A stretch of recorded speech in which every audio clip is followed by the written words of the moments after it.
লোকে আপনাকে দেখে হাসাহাসি করছে, আর তাই নিয়ে আপনি খুব বিচলিত হয়ে আছেন। কিন্তু বিশ্বাস করুন, লোকে আপনারকে দেখে হাসাহাসি করছে কারণ তারা আপনার বাইরের রূপটা দেখেছে, তারা আপনার ধুলো মাখা রূপটা দেখেছে।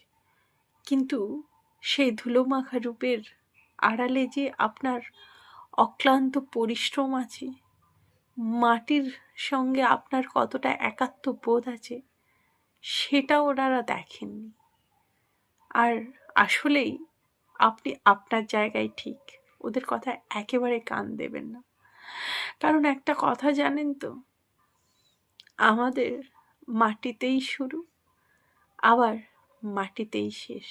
মানুষের জীবনে কিছুই নেই, সবই একদিন পুড়ে ছাই হয়ে যাবে। তাই আপনি আপনার কাজ করুন। লোকে যা বলছে, লোকে আপনাকে দেখে হাসলে হাসুক, কিন্তু আপনি আপনার কাজ করুন। মনে থাকবে।